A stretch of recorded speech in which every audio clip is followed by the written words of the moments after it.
Hello my dear students, I am Saurabh Kumar Pandey. तो कल कुछ बच्चों के मैसेजेस आ रहे थे आरआरबी की जो वैकेंसीज आई हैं उसके रिगार्डिंग।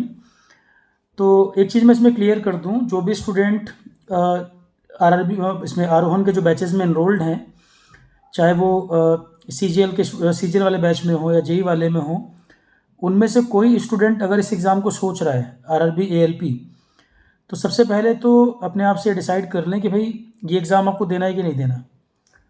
5600 से ज़्यादा वैकेंसीज़ हैं और अब कोई बहुत ऊपर लेवल की वैकेंसीज आएगी उसकी उम्मीद तो कि अब सीनियर सेक्शन इंजीनियर वगैरह आएगा उसका नहीं कह सकते, पर हो सकता है कि आरआरबी एनटीपीसी की वैकेंसी या एएलपी इस तरह की वैकेंसीज आपको दिखेंगी। तो 5600 से ऊपर पोस्ट हैं। कुछ स्टूडेंट के मैसेज आ रहे थे कि सर हम इंटरेस्टेड हैं, कैसे करें इसको।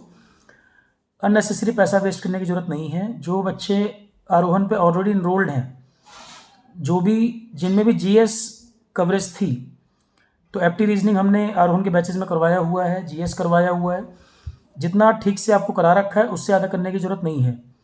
आप लोगों में जिसको भी आरआरबी एएलपी का एग्ज़ाम देना भी है अगर, तो आरोहण पे जो हमने पढ़ा रखा है वो ऑलरेडी कवरेज काफ़ी है। दोबारा आपको एक भी रुपये खर्च करने की ज़रूरत नहीं पड़ेगी। दूसरी बात, अभी मैंने अलग से एक बैच बना दिया है आरआरबी एएलपी को लेकर, क्योंकि जो नए बच्चे इनरोल करेंगे, जो नए बच्चे इनरोल हो रहे हैं आरआरबी एएलपी के लिए ही, जिनको बस तैयारी करनी है, 3 ही 4 महीने इनको तैयारी करनी है, तो एक मैंने अलग से बैच बना दिया है जिसमें आरआरबी एएलपी, एनटीपीसी अगर आता है और आरआरबी जेई अगर आता है, वो एक ही बैच से कवर हो जाएगा। मैं फिर रिपीट कर रहा हूँ, आरोहण पे जो अलग अलग बैचेस में इनरोल्ड हैं उनको दोबारा इनरोल करने की ज़रूरत नहीं है, वो ऑलरेडी पढ़ चुके हैं चीज़ें। एप्टी को करा दिया गया है, जीएस कराया गया है, रीजनिंग कराया गया है, इंग्लिश अवेलेबल है, तो वो सब उनको ऑलरेडी दे दिया गया है दोबारा, क्योंकि इसका सिलेबस तो इवन उतना नहीं आता। वहाँ तो कवरेज बहुत ज़्यादा है, वहाँ इतना इतना यहाँ पर नहीं है। और इसका एग्ज़ाम भी बहुत ईजी होता है सीजीएल वगैरह के कंपैरिजन में। जिनको पेपर देना है वो बिल्कुल माइंड क्लियर रखें, जिनको देना है वो पेपर दें, कोई प्रॉब्लम नहीं है। आरोहण पर जो कंटेंट आपके लिए आरआरबी बैच के लिए मैंने प्लान किया है, इसमें एक ही बैच में एएलपी, एनटीपीसी आरआरबी वाला अगर आता है और आपका जेई अगर आता है आरआरबी का, टेक्निकल एरिया आपको देखना होगा, टेक्निकल उसमें अगर एरियाज होंगे, बाकी जो कॉमन सब्जेक्ट है आरआरबी वाले बैच के लिए मैंने इसमें क्या किया, एप्टी रीजनिंग हमारे पास अवेलेबल है, वो इसमें इंक्लूड कर दिया है। इंग्लिश अवेलेबल है, वो इंक्लूड कर दिया है। जनरल स्टडीज़ इसमें जो आता है, सबसे पहला काम क्या करना है, नोटिफिकेशन मैंने इसमें डाला है 18 से 30 साल तक के लोग इसको दे सकते हैं, और जो कट ऑफ डेट मांगी है 1 जुलाई मांगी है। 18 से 30 ये एज ग्रुप मांगा गया है। इसमें जो लोग 1 जुलाई को जो लोग इस रेंज में आ रहे हों, 5600 से ज़्यादा पोस्ट हैं इसमें। बाकी नोटिफिकेशन डिटेल में पढ़ेंगे तो जोन वगैरह क्या दे रखा है वो देखना है आपको। इसको मैं डिटेल में एक्सप्लेन करूँगा, अभी नोटिफिकेशन को डिटेल में बता दूंगा। बाकी इसमें जो एरियाज़ हैं वो आप देखेंगे, जो हर एग्ज़ाम में वही एप्टी, रीजनिंग, जीएस इसी तरह के क्वेश्चन आएंगे। अब अच्छी बात यह है कि टाइम अभी पूरा है आपके पास। जो बिगिनर बच्चा है जिसको ये लगता हो कि सर मुझे जीएस में एबीसीडी भी नहीं आता, तो मेरा जो प्लान इस बैच को लेकर है, मैं इसमें क्या कर रहा हूँ, जीएस अभी हमने नए सब्जेक्ट जो कंप्लीट किए थे, जीएस इसमें डाल दिया है फोल्डर में। इसमें आप प्रीवियस ईयर पेपर भी हमें अपलोड कर देंगे इस कोर्स के अंदर। तो इस कोर्स में प्रीवियस ईयर पेपर देखते ही पता लग जाएगा कि क्वेश्चन कहाँ से ज़्यादा आएंगे। सबसे पहले आपको इसमें तैयार करना है जीके एंड करंट अफेयर। सबसे ज़्यादा क्वेश्चन जैसे स्पोर्ट्स का क्वेश्चन है, डांस का क्वेश्चन है, स्पेस का है, डिफेंस का है, किस संस्था का हेडक्वार्टर है, ये सब जीके एंड करंट अफेयर में कवर होता है। इंडिया में पहला कौन था, वर्ल्ड में पहला कौन था, इंस्ट्रूमेंट है, इन्वेंटर, छोटे छोटे क्वेश्चन आते हैं, सिंगल लाइनर। ठीक है, पर रटा रटाया बिल्कुल पुराने पैटर्न पे होगा ऐसा मत सोचिएगा। जीएस का लेवल भी हाल फिलहाल में एग्जाम में देख रहे हैं, ठीक पूछ रहा है। अभी आईबी का पेपर हुआ 17-18 दोनों दिन। एक सेट वाला भी बच्चा ऐसा नहीं होगा जो आरोहण का स्टूडेंट हो और उसको आईबी के पेपर में दिक्कत हुई हो। जितने भी क्वेश्चन जीएस के आए होंगे, करंट अफेयर पूछा हो, जीएस पूछा हो, 1-2 क्वेश्चन छोड़कर बाकी सबने पूरे पूरे क्वेश्चन किए होंगे। लगभग मैंने सारे सेट के पेपर देखे हैं, बहुत इजी। इवन जो मैं क्वेश्चन प्रैक्टिस आपको कुछ दिन करवा रहा था, लास्ट वीक मैंने क्वेश्चन प्रैक्टिस करवाई, सीधे सीधे क्वेश्चन, डायरेक्ट क्वेश्चन। आप जो कुछ लोग मान लो पेपर नहीं भी दिए होंगे, जिनको केवल देखना होगा क्या पूछा गया था, तो यूट्यूब पे कई सारे वीडियो जिसमें लोगों ने क्वेश्चन बताए ये पूछा गया है। आप कोई भी सेट उठा के देखो, 1-2 क्वेश्चन छोड़ के बाकी सब आपको क्लास से मिलेंगे डायरेक्ट। तो हाल फिलहाल में जितने पेपर हुए हैं जीएस में लेके दिक्कत किसी को नहीं। तो आरआरबी वाले जो बैचेस हैं उसमें एप्टी, रीजनिंग, इंग्लिश, जीएस पूरा का पूरा। जीएस में भी 8 सब्जेक्ट हमने इंक्लूड कर दिए हैं इसमें।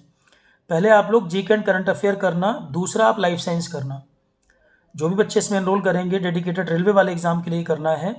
तो जो भी नया बच्चा, मैं फिर से रिपीट कर रहा हूँ, जो नया बच्चा है जिसको रेलवे का ही एग्ज़ाम देना है वो इसी बैच को एनरोल करे, क्योंकि इसमें जब मैं क्वेश्चन प्रैक्टिस करवाऊंगा तो मैं रेलवे के ही पुराने क्वेश्चन सब सॉल्व करवाऊंगा। अपने क्वेश्चन तो मैंने करवाए हैं जो वो वीडियो पे डाल दिए, और रेलवे के पुराने क्वेश्चन बहुत सारे करवाऊंगा। अब किसी को सीजीएल देना है तो वो आरआरबी बैच में आए नहीं।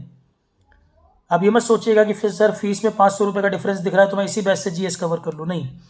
रीज़न ये है क्योंकि कुछ कुछ चीज़ें जो अलग होंगी, जैसे क्वेश्चन प्रैक्टिस का लेवल होगा, सीजीएल वाले में जो जीएस के क्वेश्चन का लेवल होगा अलग तरीके का होगा, जो मैं रेलवे वाले बैच को क्वेश्चन करवाऊंगा उसका लेवल अलग होगा। सिंपल सिंपल क्वेश्चन दोनों में होंगे, पर जो सेकंड लेवल और थर्ड लेवल के क्वेश्चन मैं कराऊंगा वो स्टेट पीसीएस के बैच में होंगे, वो सीजीएल में भी होंगे, पर वो वाले इसमें कराने की जरूरत नहीं है क्योंकि इस एग्ज़ाम में वो नीड नहीं है। तो जिसका जो एग्ज़ाम टारगेट है, कई बच्चे क्या कर रहे हैं, वो खिचड़ी बना रहे हैं, उनको देना है स्टेट पीसीएस, कर रहे हैं न्यू जीएस बैच जेई और सीजीएल वाला। किन्हीं को जेई सीजीएल करना है वो आरआरबी में एनरोल कर रहे हैं, क्योंकि उनको लग रहा है कि 200-400 रुपये फीस ऊपर नीचे दिख रही होगी। मैं फिर कह रहा हूँ, अगर मैंने बैच प्लान किए हैं तो कुछ सोच कर किए हैं, वो लंबे चलेंगे, उनमें क्वेश्चन वगैरह उसी लेवल के हिसाब से कराना है। अब पीसीएस के बैच में मैं 10 साल के पीसीएस के पुराने पेपर जब सॉल्व करवाऊंगा तो फिर आप कहेंगे जेई में सर वो नहीं हुआ, और जेई में वो होना भी नहीं चाहिए, क्योंकि जिसको जेई देना है वो सिविल्स के क्वेश्चन क्यों लगाएगा, फिर पीसीएस क्यों लगाएगा। तो क्वेश्चन मैंने बताया था कि 4-5 हज़ार क्वेश्चन सॉल्व कराने अलग अलग पेपर के, पर उन क्वेश्चन में जिसके लिए जो ज़रूरत होगी उसी को तो प्रोवाइड किए जाएंगे। अब कोई आरआरबी एएलपी का पेपर देने जा रहा है तो उसके फोल्डर में सिविल्स का मैं क्वेश्चन क्यों करवाऊंगा। तो पॉइंट समझ लीजिए, जिसको जो एग्ज़ाम देना है वो अपने बैच को टारगेट करे। जैसे कि जो बच्चे ऑलरेडी आरोहण पर एनरोल्ड हैं, उनका जीएस एप्टी रीजनिंग ऑलरेडी काफ़ी रेडी है, क्वेश्चन उनको करवा ही रहे हैं। आरआरबी का लेवल उससे नीचे है, आरआरबी के एग्ज़ाम का लेवल उससे नीचे है, तो उनको ऊपर से नीचे आने की इसमें ज़रूरत नहीं है। जो बिगिनर बच्चा जिसका रेलवे ही टारगेट है वो इसमें एनरोल करे। बिगिनर बच्चा जिसका मेन टारगेट रेलवे है, कि मान लो अभी कोई बच्चा आरआरबी के नोटिफिकेशन को देख के अब आ रहा है, तो वो जेई और सीजीएल बैच में ना जाए क्योंकि क्वेश्चन वगैरह का लेवल उसमें ऊपर रहेगा, वो सीधे सीधे इसी बैच को एनरोल करे, आरआरबी वाले को ही। तो जो भी नया बच्चा है जिसको आरआरबी ही देना है, उसका मेन टारगेट ही यही है, वो सीधा सीधा बिना कोई सोचे इस बैच को एनरोल कर सकता है। क्योंकि आरआरबी वाला बच्चा सीजीएल के लिए टारगेट करेगा, दिक्कत होगी, क्योंकि वहाँ क्वेश्चन का लेवल भी अलग होगा। सीजीएल वाला ऑलरेडी उसके बैच में एएलपी अपने आप ही कवर हो जाएगा, वो इतना पढ़ रखा है। पीसीएस वाले को आरआरबी में एनरोल करने की जरूरत नहीं है, वहाँ कवरेज इतना है।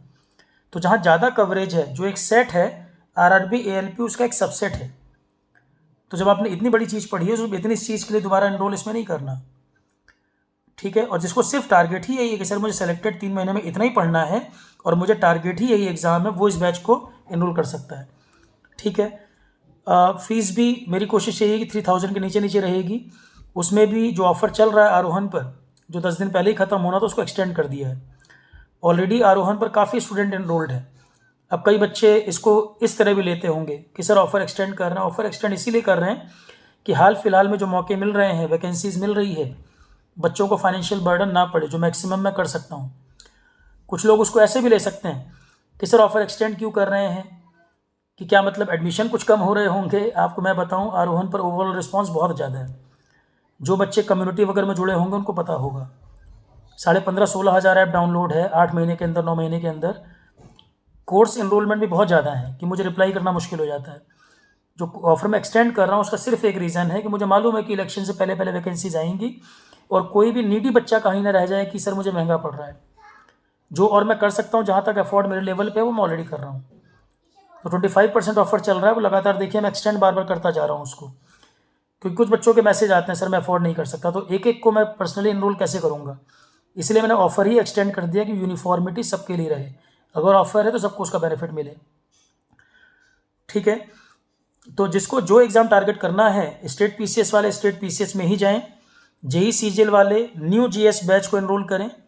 रिपीट कर रहा हूँ, जीएस वाले न्यू जीएस बैच को एनरोल करें, और रेलवे के जिनको जो भी एग्ज़ाम देने हैं वो आरआरबी वाला जो मैंने बैच बना दिया उस बैच को करें, क्योंकि मैं पीडीएफ बनाऊंगा या मैं क्वेश्चन करवाऊंगा तो मैं उन फोल्डर के हिसाब से कराऊंगा अभी, ठीक है। अभी जो मैं क्वेश्चन प्रैक्टिस करवा रहा था परसों तक, क्वेश्चन प्रैक्टिस 1-2 दिन मैंने अभी रोका है क्योंकि CSIR एग्ज़ाम की डेट आ गई है, 5 से 20 फरवरी बोला गया है, और दूसरा RO का एग्ज़ाम है।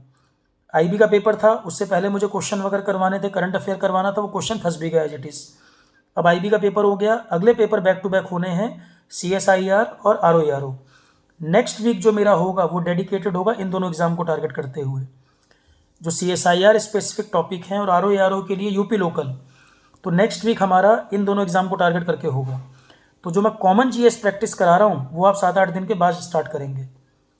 जो मैं कॉमन एग्जाम के लिए GS प्रैक्टिस करा रहा था, 7-8 सेशन हमने किए, 7 सेशन किए थे, एक करंट अफेयर का किया था, 8 सेशन हो गए थे। तो वो 7-8 दिन के गैप के बाद अब फिर स्टार्ट होगा कॉमन वाला। अभी अगला पूरा वीक डेडिकेटेड होगा CSIR के जो अलग टॉपिक्स हैं और RO वाले में यूपी लोकल। ठीक है, तो ये खत्म हो जाएगा। उसके बाद आपका जो कॉमन GS चल रहा है, रेलवे के क्वेश्चन करवाने हैं, वो सब कवर होगा। मार्च में उत्तराखंड वाला पेपर है, तो फरवरी में उत्तराखंड लोकल की कुछ क्लासेज ऐड होंगी। तो अभी जो भी आरोहण पर बैचेस चल रहे हैं उनके लिए मैंने बता दिया ये चीज़ें होनी हैं। ठीक है, यूट्यूब के लिए मैंने पहले भी कहा था 100% सेशन यूट्यूब पर नहीं होंगे, क्योंकि आरोहण पर क्लासेस बहुत ज़्यादा होती हैं। आरोहण पर जितने लेक्चर हो सकते हो सारे यूट्यूब पर नहीं हो सकते। यूट्यूब पर आप माने कि 30-40% तक लेक्चर आपको ऑलरेडी यूट्यूब पर काफ़ी कंटेंट है, पर आरोहण पर अगर मान लो कई टीचर मिलकर कुछ करा रहे हैं या कई कोर्सेज चल रहे हैं, सारे के सारे तो यूट्यूब पर नहीं हो सकते।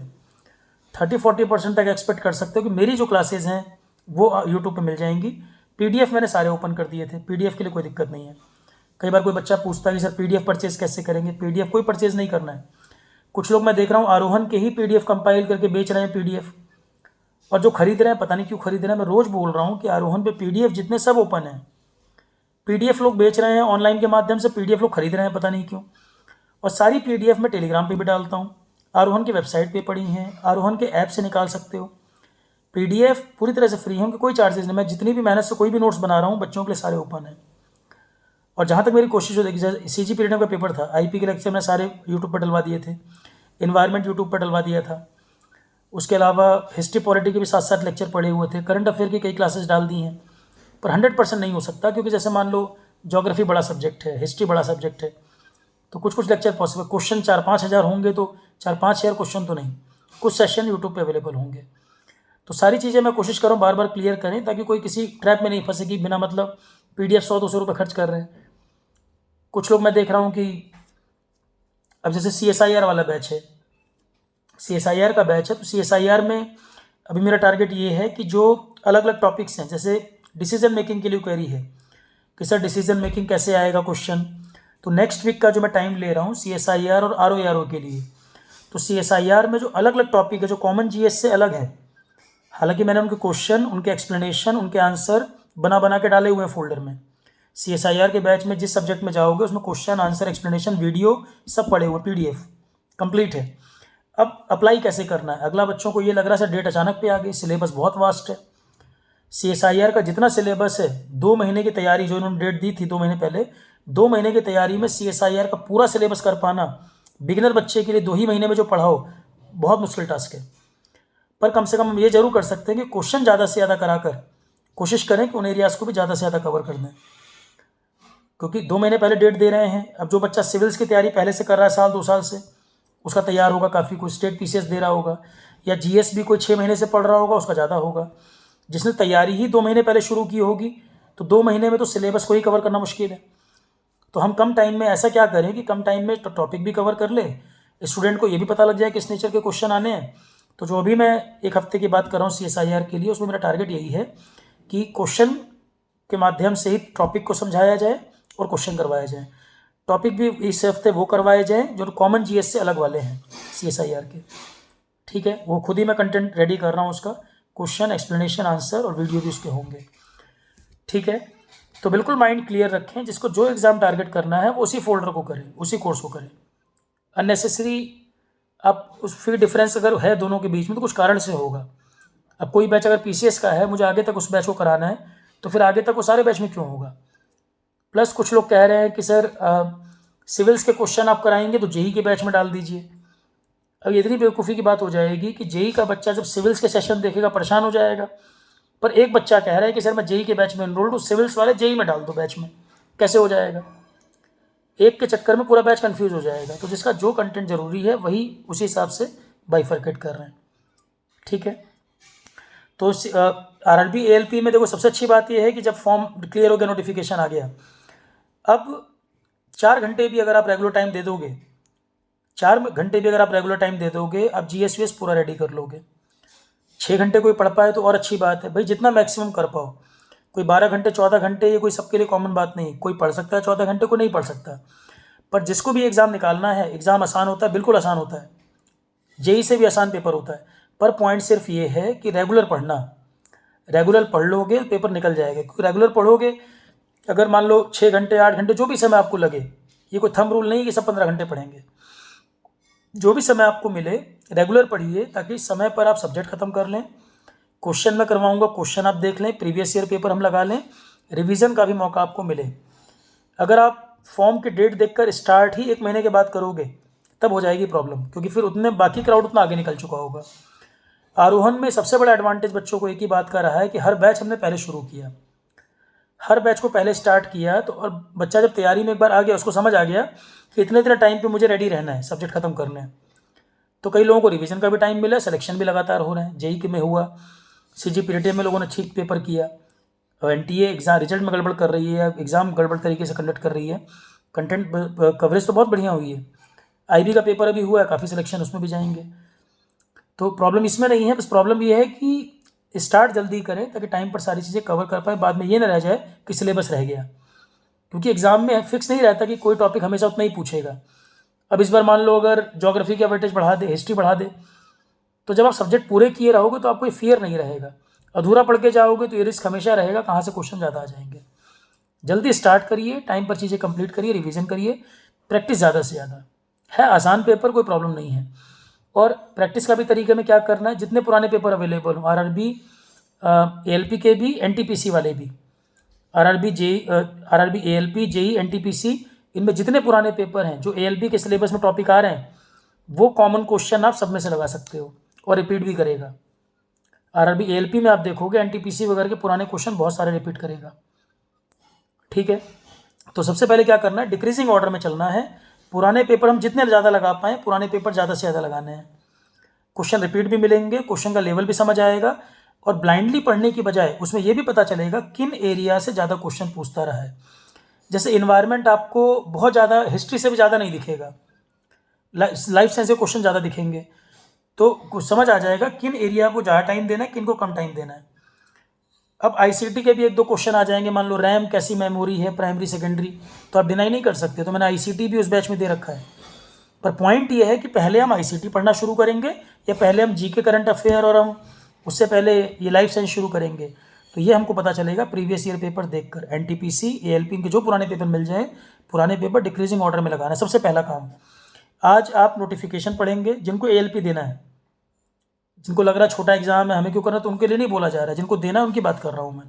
क्योंकि कई बच्चे अलग अलग पूछ रहे हैं, सर ALP हमको देना है, तो उसके लिए गाइड करिए। सबसे पहला काम है आज नोटिफिकेशन ध्यान से पढ़ना, एक एक चीज़, कि फॉर्म भरने में भी गलती कुछ नहीं होनी चाहिए। दूसरा काम है प्रीवियस ईयर पेपर उठा के डिक्रीजिंग ऑर्डर में देखना, ALP के पुराने पेपर पढ़े हों या NTPC को उठाकर डिक्रीजिंग ऑर्डर में देखना। जिन एरिया के क्वेश्चन ज़्यादा दिख रहे हैं, शुरू के 3 सब्जेक्ट प्लान कर लो, फिर मैं एक एक करके गाइड करूँगा, वैसा करना। शुरुआती 3-4 सब्जेक्ट में आपको करना है GK करंट अफेयर पहला, दूसरा लाइफ साइंस, तीसरा पॉलिटी हिस्ट्री, ये 4 सब्जेक्ट पहले करना है। GK करंट अफेयर सबसे पहले, उसका कवरेज ज़्यादा है, एरिया भी ज़्यादा बड़ा एरिया है, क्वेश्चन ज़्यादा आते हैं। GK current affair, life science, एक साइंस का हो गया, बाकी 2 में आपको करना है पॉलिटी हिस्ट्री। जब ये 4 हो जाएंगे उसके बाद ज्योग्राफी का नंबर आता है, फिर फिजिक्स केमिस्ट्री, ये 6 हो गए। सबसे लास्ट में टाइम मिले तो इन्वायरमेंट और ICT, 6 तो करने ही करने हैं, लास्ट में टाइम मिले तो इकोलॉजी, इन्वायरमेंट और ICT। बाकी आपका FT, रीजनिंग, इंग्लिश, वो सब भी हमने इसमें दे दिया है। वो पैरेलली आपको GS के साथ प्लान करना पड़ेगा कि दिन में अगर 6 घंटे पढ़ रहे हो तो 3 घंटे GS, 3 घंटे में FT, रीजनिंग, इंग्लिश। 7-8 घंटे पढ़ रहे हो तो उसके हिसाब से प्लान करो। 4 ही घंटे पढ़ रहे हो तो 2-2 घंटे प्लान करो। पर ऐसा करना कि जो एरिया आ रहे हैं, ऐसा ना हो जाए कि GS पूरा हो जाए बाकी टॉपिक छू ना पाओ। तो टाइम सबको मैनेज करना, अभी से प्लान करने की ज़रूरत है। तो 1 से 2 दिन में पूरी प्लानिंग करना, नोटिफिकेशन, प्रीवियस ईयर पेपर और एक प्लानर बनाना कैसे कैसे पढ़ना है। तो 2-2, 3-3 सब्जेक्ट होते जाएंगे, तो मैं लगातार गाइड करता जाऊंगा, एग्जाम तक आप अच्छी पोजीशन में रहेंगे। और इसमें मैं लाइव में जो मैं कराऊंगा, अब आप कहोगे सर ये सब सब्जेक्ट तो रिकॉर्डिंग में अवेलेबल है, डाउट कैसे पूछेंगे? तो डाउट तो आरोहण पर चैट बॉक्स है, सबको एंटरटेन करता ही हूँ मैं, सबको रिप्लाई करता हूँ। मेल ID वगैरह भी आपको सबको मिल रखी है, डिस्क्रिप्शन में भी रहेगा, इस वीडियो के डिस्क्रिप्शन में भी कोर्स का लिंक डलवा देंगे। आरोहण का जो लिंक है कोर्स का डिस्क्रिप्शन में रहेगा। 25% ऑफ जो चल रहा है वो भी चल रहा है अभी, तो जो फीस दिख रही है 25% उसमें ऑफ ऑलरेडी है। जब आप कोर्स एनरोल करोगे तो ऊपर कूपन शो करेगा, कूपन पे क्लिक करते ही वो अपने आप फीस कम करके दिखा देगा। ठीक है। और एक और बात, जो फीस है वो इंक्लूडिंग जीएसटी है। ये मत सोचिएगा सर जो फीस है वो कितनी लग रही, जो भी है ऑलरेडी फीस कम है और वो इंक्लूडिंग जीएसटी है। जीएसटी को हम हटा नहीं सकते उसमें से। R1 के एंड पे उससे भी कम है, पर क्योंकि जीएसटी ऐड करना ही पड़ेगा उसको, उसके बिना आप नहीं वो कर सकते प्लेटफॉर्म पर। ठीक। इसके अलावा वीडियो के डिस्क्रिप्शन में लिंक जो बाकी कोर्सेज वगैरह चल रहे हैं वो डलवा दूंगा मैं इसमें। और रेलवे वाले जो हैं, रेलवे वाले इसी में, और प्रीवियस ईयर बुकलेट वुकलेट की जरूरत नहीं पड़ेगी, क्वेश्चन हम ऑलरेडी काफ़ी कर लेंगे। आप सीधे सीधे रेलवे के पेपर ही निकाल के सॉल्व करना शुरू कर दो। प्रीवियस ईयर बुकलेट वगैरह से अच्छा है कि रेलवे के पुराने पेपर ही उठा के लगाना शुरू कर दो आप। प्रीवियस ईयर क्वेश्चन ही रेलवे में अच्छे खासे मिल जाएंगे आपको। ठीक है। Okay students, all the best.